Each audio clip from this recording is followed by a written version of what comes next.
Jeff, just looking at Duke and the numbers and everything, it looks like their strength is on the boards. And so after having a tough showing against Clemson on Saturday, in the paint, how do you prepare for a matchup like that?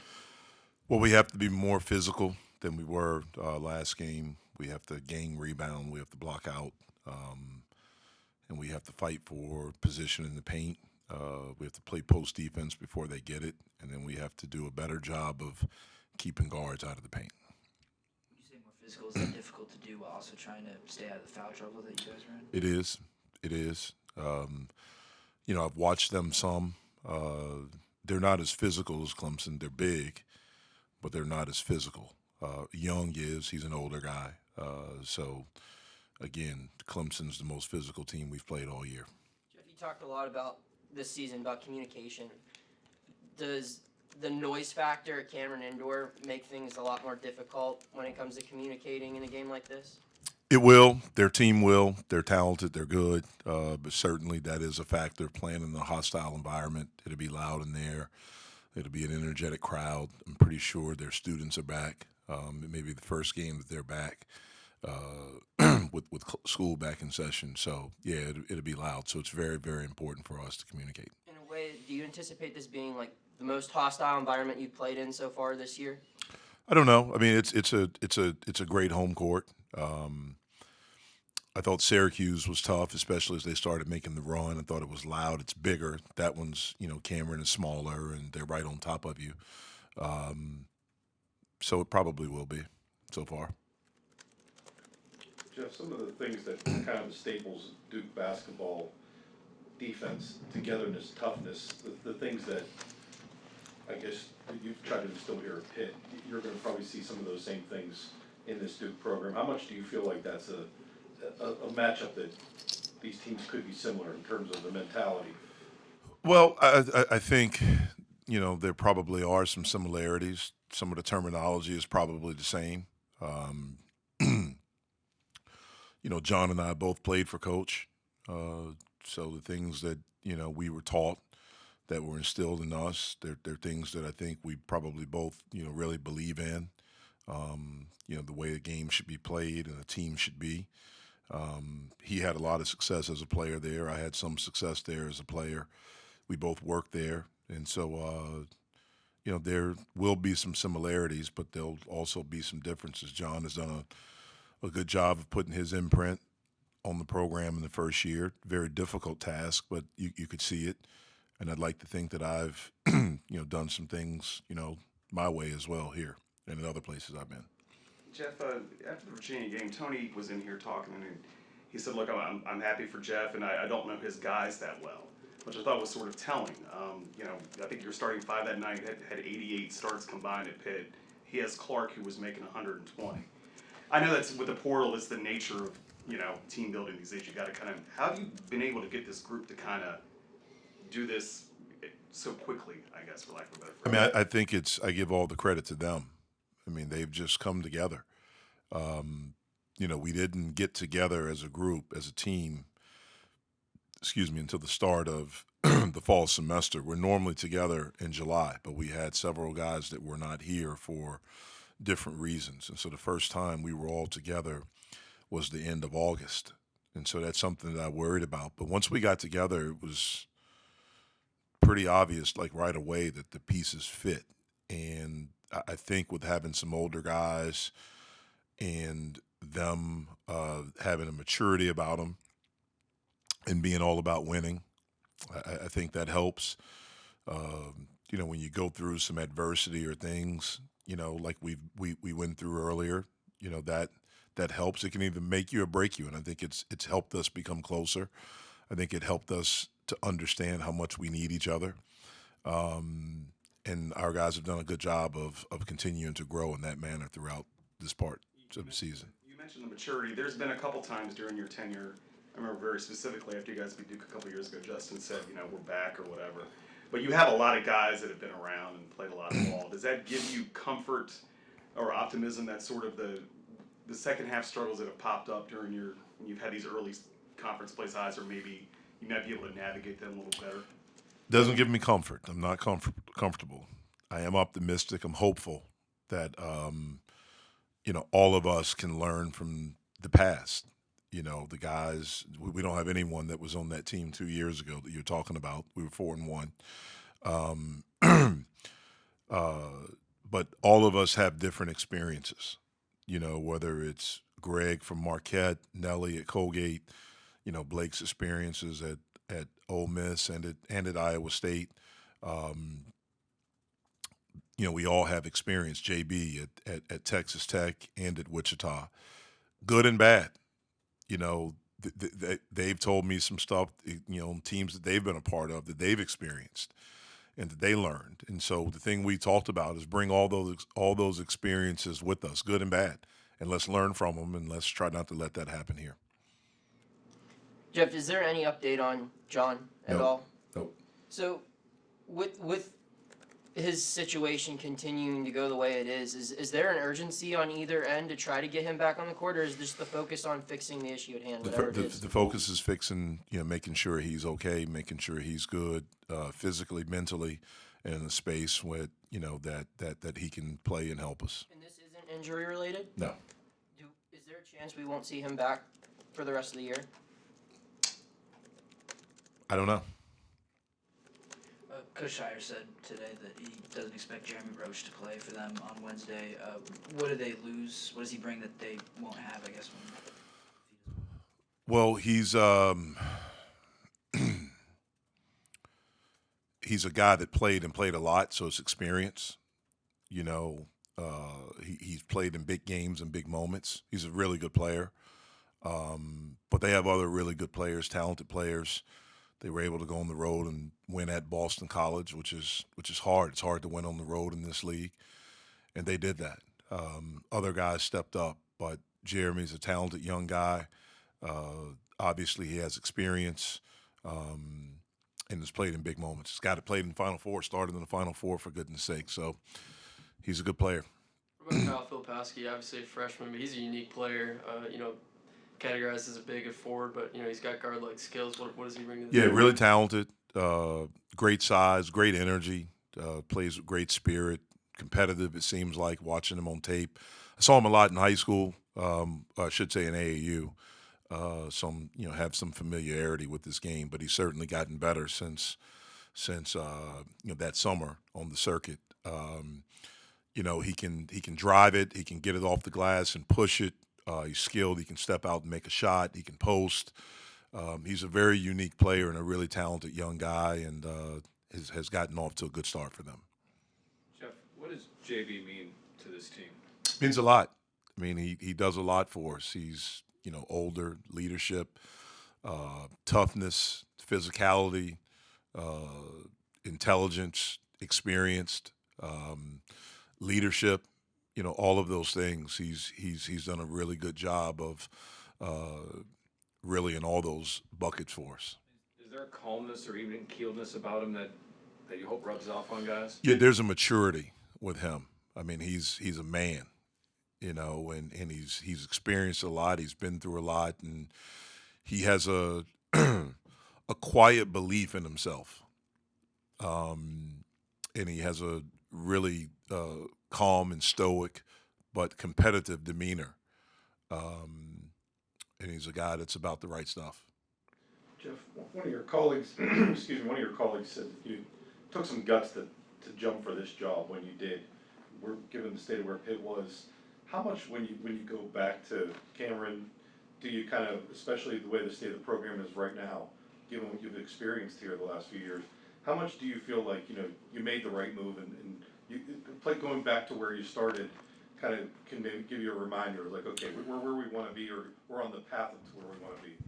Well, I know I made the right move. Look, I knew when I took this, it was going to be a difficult task. I understood, where the program was, and there were a lot of factors with that, and it wasn't one thing. I know there was one thing that was blamed, or one person that was blamed, and that's not it. There were a lot of things. One person doesn't make a program, one person doesn't break a program. And so I understood it. I understood it even more when I got here. It's like you don't know a place or you don't know a person until you're with them all the time. And when I got here, you start to understand, you start to see. I think one of the biggest factors is that it's a new neighborhood. It was in a new neighborhood. You know, it wasn't the Big East. It was the ACC. When I took the job here, I was shocked. I mean, absolutely shocked that first few months when I would talk to kids, talk to AAU coaches, talk to kids' parents, recruits. I mean, and they had no idea Pitt was in the ACC. And this is not like national. This is like, kind of, Ohio kids or, like neighboring states. Um, and so I knew it was going to be difficult. Um, when I got here, it was the end of almost the end of the school year. And so the recruiting cycle, it was as far as available guys. And so I understood that. Um, the job, like when you look at it in the 4 years prior to me coming of Pitt being in the ACC, I'm the third coach and Heather's the third AD. So there wasn't a lot of stability. After year two, the world changed with COVID. You play a season the next year where you have no fans. You go from March of 2020 to July of 2021, where we can do no off-campus recruiting and we can't have people here. One of the first things I learned when I took this job after being here for a little bit is that we got to get kids on campus. Most people have never been to Pittsburgh, and so most people have an opinion of what they think Pittsburgh is. I know I did before I moved here, and it's nothing like I imagined it or thought it would be. And so we had that period where we couldn't have anyone here. Once that was over with, the landscape of college athletics changed with one-time transfer. And then you introduce NIL. And so it's just all these things in a 4-year period that happened, three of which you didn't anticipate, that made the job even more difficult. But I never questioned whether I made the right decision. I never did that. I felt like I made the right decision. I never had a dream job when I got into coaching. My dream was to coach in the ACC. I believed in this program. I knew the history of it. I believed in Heather and Chancellor Gallagher. But most importantly, or just as important, I should say, I believed in me and what we could do. And it's been hard. It's been difficult. It's been a lot of setbacks. It's been a lot of that. But we're still here. We're still swinging. And we're trying to get better each day, and we're fighting. And I really like the group of guys that we have. I really like the 3 young men that we've signed, and really look forward to our future. Jeff, you mentioned not being able to have the team as a whole together till August or whatever. Did you do anything out of the ordinary to sort of accelerate the team building because there was a shorter window between you can get them together to the start of the season? I didn't do anything out of the ordinary, but we did some things that we weren't able to do because of COVID. In the past, like in that 2-year period, there are things that you do to try to organically help the team building process. For a year or a little bit over a year, we couldn't do those things because of COVID. So the only thing we did different from years past when we were able to do those things is, we had a few more like team building meetings. We one of the guys on my staff came up with the concept of kind of having these meetings based on like words and really just bringing something up, having the guys, they would send in a picture of, one of their favorite moments of their life.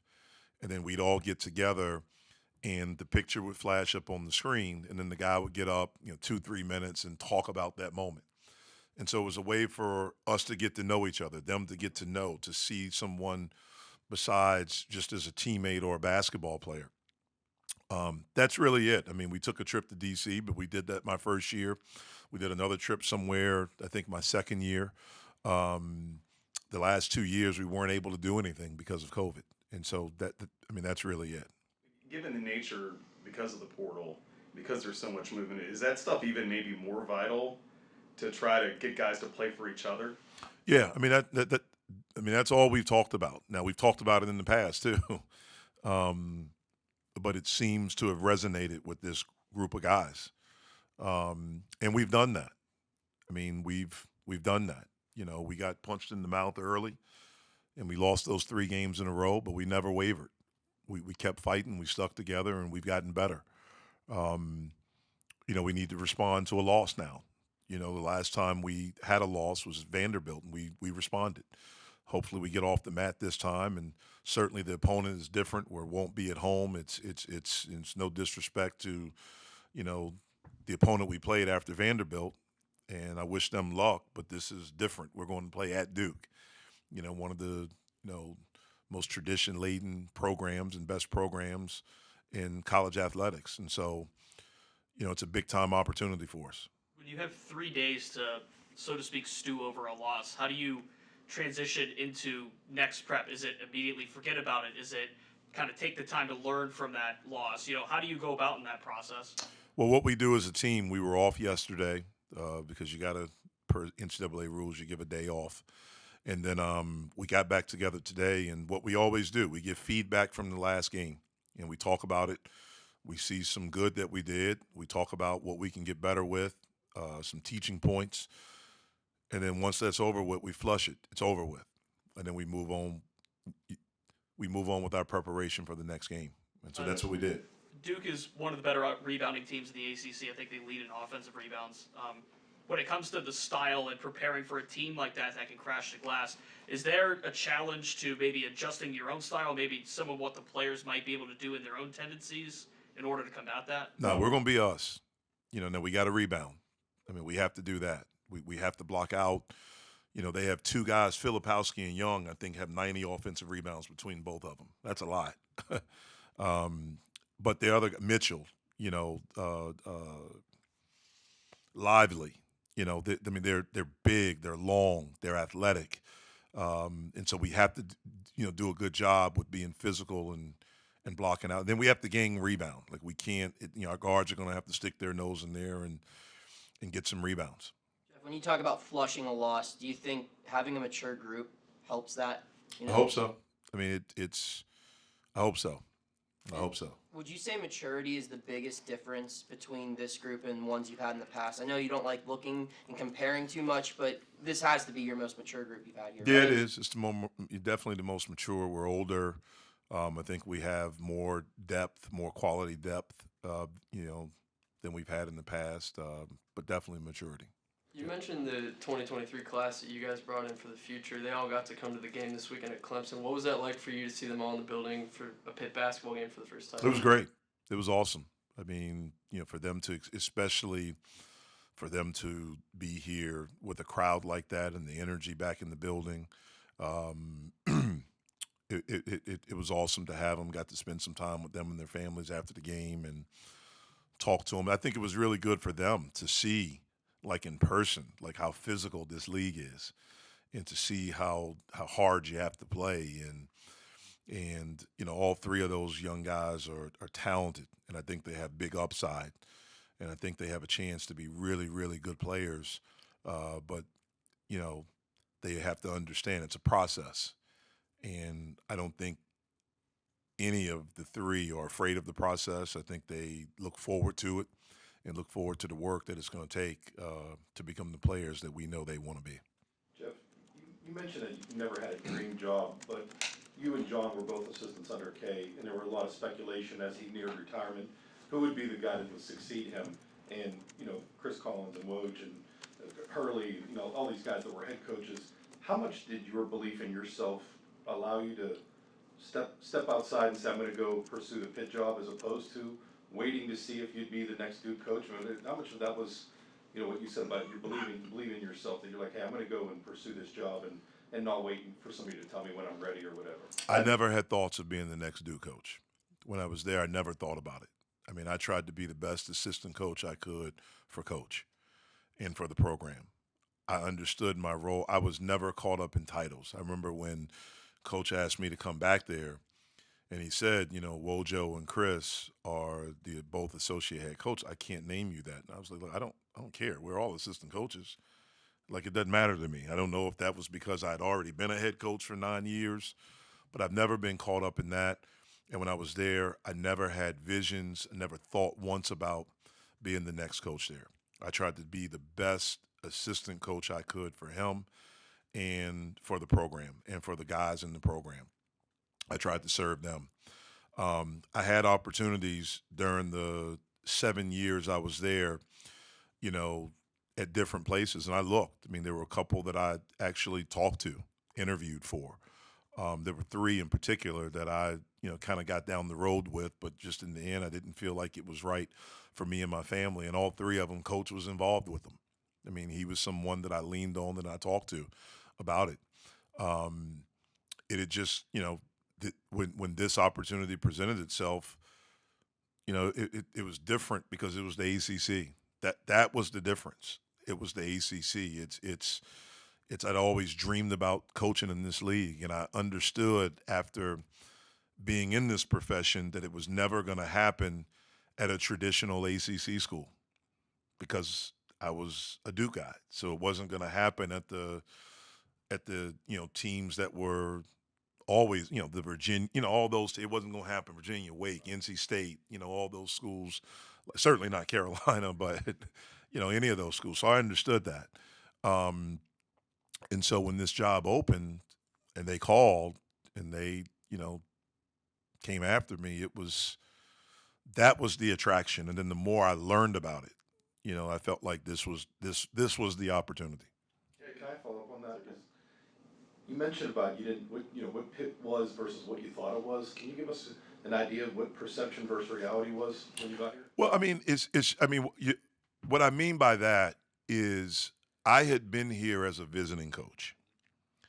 Okay, I thought the Pete was very, very nice. What was a really good home court advantage and a really nice arena.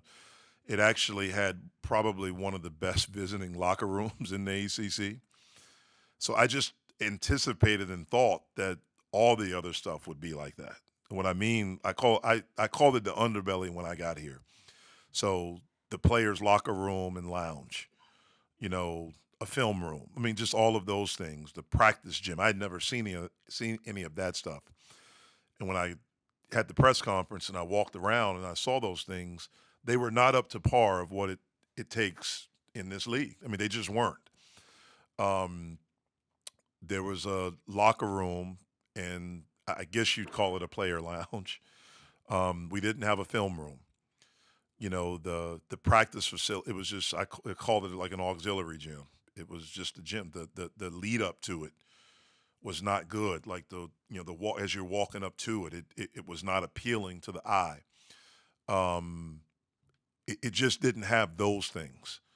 I understood the year before, of them being 0-18, 0-19 if you count the ACC tournament game, the margin of victory. So I understood, and again, I say this, and it's not a knock on anyone, but I understood that we had to improve the talent level. Like I understood that.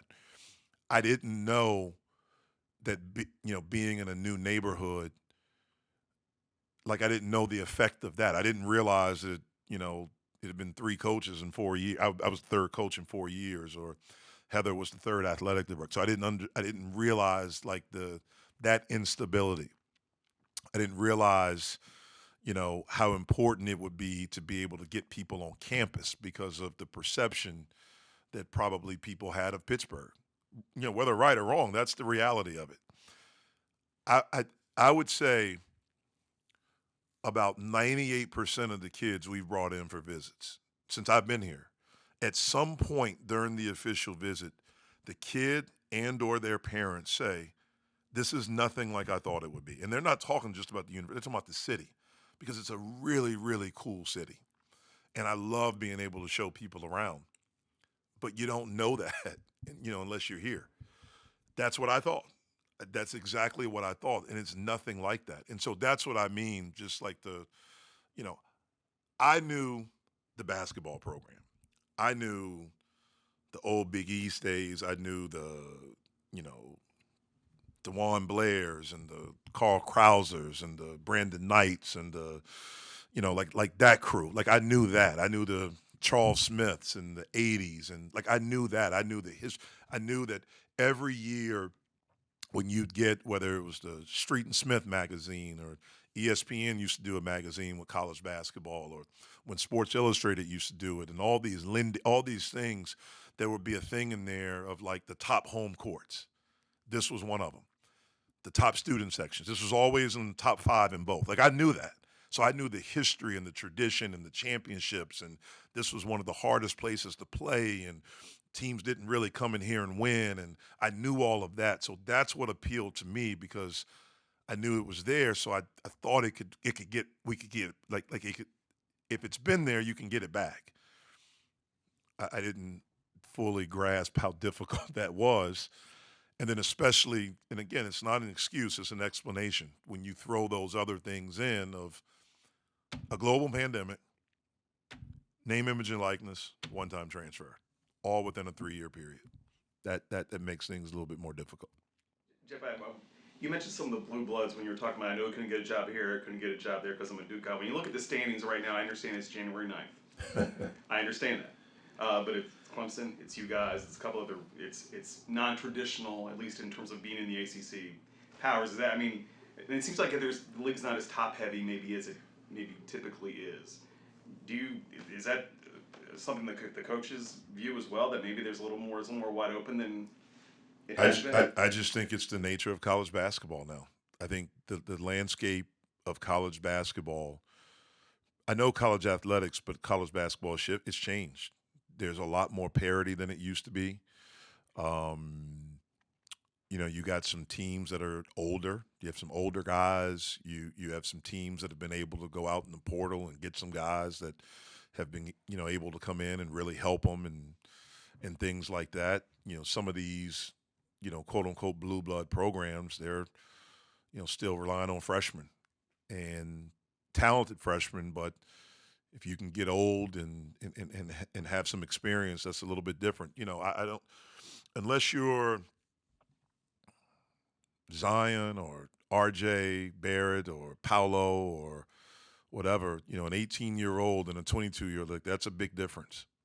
And so I just think there's more parity in college basketball, period, around, from top to bottom. When you're pitching guys, when you're talking to guys that are in the portal thinking about coming here, is that the pitch? We can do this quickly if we get the right group together. Yeah, I mean, we just talked about, man, opportunity to play, opportunity to be good, opportunity to do something special, to rebuild something, to get, the university, the students, the city, back behind this program, how it once was. Like that's what we talked about. We talked about how I thought we could be good, and if we get the right pieces and we fit and we're about the right stuff, we could do that with the guys that we have coming back. We thought it would be a big, like a good mix, and we can make our way in the league. So we did talk about that.